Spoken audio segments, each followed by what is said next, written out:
cómo calcular el coste de deuda de una empresa cotizada. Hoy vamos a verlo.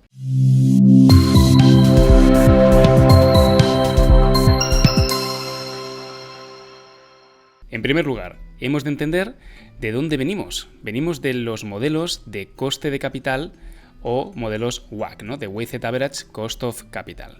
¿Vale? Aquí a continuación ya os he preparado las fórmulas que hemos visto en vídeos anteriores. Aquí lo que podéis ver es que, en resumen, lo que hablamos es que para estimar el coste al que se está financiando una empresa hay dos vías principales de financiación. Tenemos la vía ampliación de capital, nuevos socios, de cuánto se está pidiendo por el capital de la empresa, que esto vendría recogido por el cost of equity y ya tenemos un vídeo específico hablando de este componente. Y aquí veis las conclusiones de ese vídeo. Y por otro lado tenemos el coste de la deuda, que es la rentabilidad que los prestamistas nos están pidiendo. Que ya veréis que el coste de la deuda es más sencillo de calcular que el coste de la equity. Ahora vamos a desarrollarlo. Y finalmente, si tenemos los dos componentes, podemos sacar el coste del capital ponderado por cada uno de los elementos del balance. En función de si tenemos más equity o tenemos más deuda, veremos que tendrá más importancia el componente de la deuda o el componente de la equity, con el descuento fiscal que también comentamos en anteriores vídeos. Entonces, en el vídeo de hoy, vamos a hablar del Cost of Debt, que aquí debajo ya os he preparado una pequeña chuleta que ahora veremos. El coste de la deuda en estos modelos, como se estima, es de la siguiente forma. Cost of Debt va a ser de nuevo igual a el activo libre de riesgo dentro del periodo sobre el que estemos haciendo la valoración, el cual voy a coger como referencia el bono de Estados Unidos a 10 años, el cual a fecha de este vídeo está pagando el 4%.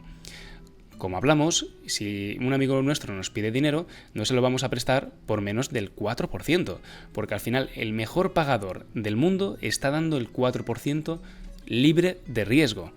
Entonces, cualquier cosa que no sea el mejor pagador del mundo, le vamos a tener que pedir, por necesidad y por lógica, más de un 4%. Es por eso que se nos pone este 10-year Treasury Yield como ese punto inicial de referencia sobre el que construir nuestro modelo de coste de deuda. Seguidamente vamos a incluir aquí el coste, el Country Risk Premium, ¿de acuerdo? Invertir en Estados Unidos no tiene el mismo riesgo que invertir en Zimbabue. Entonces, para nosotros invertir, lo que hemos de hacer es saber exactamente dónde el negocio que estamos valorando tiene su principal fuente de ingresos. No es tanto el headquarter o donde esté situado el negocio. Coca-Cola no es una empresa estadounidense, es una empresa internacional. Y sus revenues vienen tanto de la parte europea, de la parte asiática, de África, y es la combinación, teóricamente, de todos los países y la seguridad jurídica que dan todos los países lo que define su Country Risk Premium o su prima de riesgo país ponderada, ¿no? Por el lugar donde hace las operaciones. Pero bueno, hacer bien las cosas, hay veces que también hay un trade-off entre el coste de nuestro análisis en relación a la importancia que tiene, ¿no? Y puede ser que entrar en estos detalles sea insuficiente. Ahora vamos a hacer un ejemplo también con Apple y con Microsoft para que veáis cómo funciona. Y finalmente entra aquí un último elemento que le llamaremos Company Risk Premium, que como veis es la parte donde entra la situación individual del negocio. Hasta aquí todas las empresas se valorarán con activo libre de riesgo más Country Risk Premium, ¿de acuerdo? Entonces, también aquí estoy asumiendo otra cosa, que estoy haciendo la valoración en dólares, con lo cual estoy cogiendo la rentabilidad mínima en dólares que hemos de exigir, ¿vale? Si, por ejemplo, estuviésemos valorando en pesos argentinos, tendríamos que poner aquí el activo libre de riesgo que el gobierno argentino nos da en esa unidad crediticia, ¿de acuerdo? Vamos a continuar. Company Risk Premium. A la hora de estimar el riesgo individual de la compañía, hay un montón de agencias de rating, S&P Global, Moody's, Fitch, que nos ayudarán a conseguir cuál es la estimación de calidad crediticia o de riesgo que tiene esto. Y aquí es donde interviene la tabla chuleta que os comentaba antes. Esta tabla, sacada de la página del profesor Damodaran, vamos a ver, aquí. Sacada de la tabla del profesor, de la página web del profesor Damodaran, como veis, lo que nos da aquí es, en función del rating, de la calidad crediticia, nos dice cuál es la prima de riesgo empresa que tendríamos que incluir, ¿de acuerdo? Entonces, como veis, estas primas cómo funcionan es que tienen las letras A, B y C, y la calidad crediticia más alta es AAA. que veis que aquí la prima que se exigiría por un AAA es del 0,65. Y a medida que la calidad crediticia va bajando, veis como la prima que se exige va aumentando. Y negocios que, por ejemplo, tienen ya una gran probabilidad de impago, ya vemos que se exige un 5, un 6, un 8, un 10, un 12, etc. Aquí ya incluso estamos en la liga de los negocios que están en bancarrota directamente, o negocios que la probabilidad de que devuelvan el capital es realmente mínima. Entonces, por ejemplo, a la hora de incluir este modelo, si nosotros sabemos que hay un bono de Apple cotizado en bolsa o cotizado en los mercados financieros y podemos ver la rentabilidad que está pagando ahora mismo ese bono, tendremos una referencia muy buena de cuál es ahora mismo el coste de deuda de Apple, que básicamente incluiría todos estos elementos. Vamos a hacer una estimación muy rápida de más o menos a día de hoy qué es lo que nos deberíamos encontrar en los mercados de capital para la deuda de Apple. Si el coste de la deuda hemos dicho que es el 10-year Treasury Yield, que ahora está al 4%, Country Risk Premium de Estados Unidos es un 0, y el Company Risk Premium de Apple, entiendo que el rating será AAA, con lo cual vamos a ponerle ese 0,65%, entendemos que más o menos debería estar en torno al 4,65%. Y es más, he ido hoy a los mercados de capital y podemos ver cómo el bono de Apple está pagando el 4,3%, con expiración o con vencimiento a 10 de mayo del 2033, dentro de 10 años. Con lo cual vemos que las cifras más o menos se parecen. Así que una manera podría ser calcularlo nosotros, buscando que el bono de Apple sea AAA e incluyendo lo que históricamente creemos que un AAA debería pagar de prima de riesgo empresa.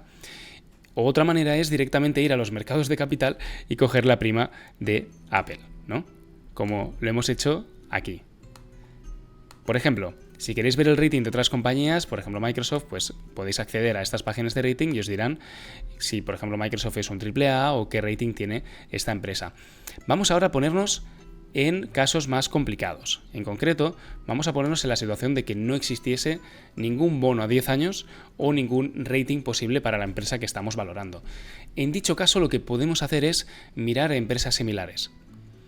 Si no existen empresas similares que tengan algún bono y que podamos coger la información de exactamente, o rating, y que podamos coger la información de a qué tipo se están financiando, pongamos que a lo mejor son empresas privadas y esa información no es pública, en dicho caso tenemos un problema y entonces aquí hemos de recurrir a ciertas técnicas o ciertos modelos que nos ayuden a poder más o menos hacer una asunción educada, ¿no? Una educated guess de cuál podría ser esa prima de riesgo empresa. Y esto es lo que hoy os quería explicar. Que como nosotros en Baboon estamos valorando 60.000 empresas, no tenemos el rating para 60.000 empresas en nuestro software en tiempo real. Entonces, cuando nosotros hacemos una valoración masiva para 60.000 empresas, lo que utilizamos es lo que se denomina como Interest Coverage Ratio, ¿de acuerdo? Y este Interest Coverage Ratio es la división entre el EBITDA, los beneficios antes de intereses, impuestos, depreciaciones y amortizaciones, y el pago de intereses. ¿De acuerdo? Una compañía que no pague intereses tenderá infinito. Será un ratio enorme. Pero una compañía que tenga un Interest Coverage Ratio de 1 querrá decir que un año de EBITDA paga los intereses. Que como veréis, esta es una situación un poco complicada, ¿no? Imaginaos vosotros que un año de vuestros beneficios antes de intereses, impuestos, etcétera, lo utilizáis todo íntegramente para pagar intereses de la deuda. Bueno, no quiero imaginarme cuál es la deuda que tenéis vosotros en dicho caso, ¿no? Entonces el Interest Coverage Ratio nos ayuda a incorporar o a modelizar de alguna manera esta situación de prima de riesgo empresa. ¿De acuerdo?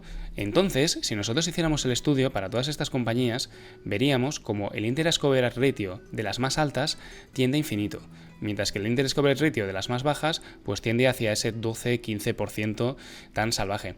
Y este indicador nos ayudará a poder incorporar un Company Risk Premium.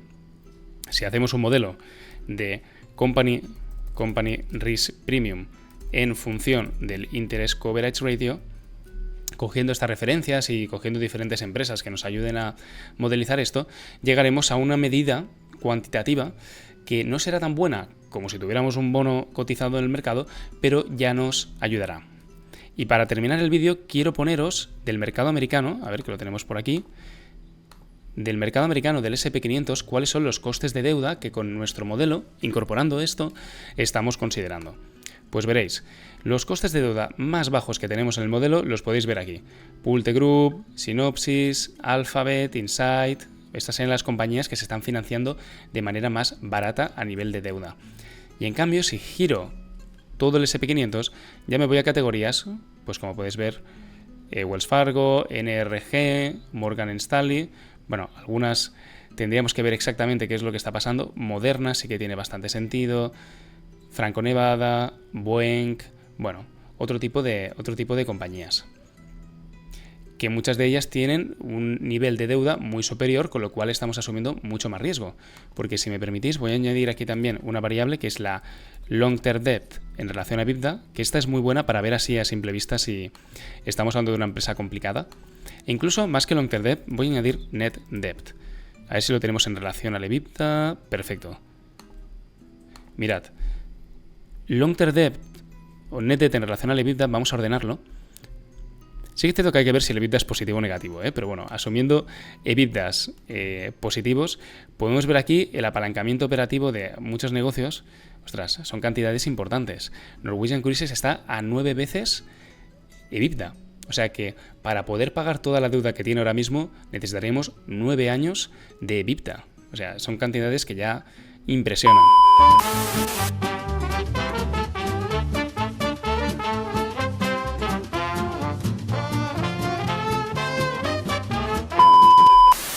En definitiva, inversores, hemos conocido el coste de capital y cómo estimarlo. Hemos hablado del coste de la equity y en este vídeo hemos abordado el coste de la deuda. Como veis, lo más importante cuando hagamos cualquier modelo financiero es conocer bien cuáles son las hipótesis que estamos utilizando y a la hora de modelizar no existe un modelo perfecto. Es más, hay una frase muy famosa en la cual se dice que todos los modelos están equivocados, pero algunos son útiles. Y esto es justamente lo que hoy con el coste de la deuda hemos hecho.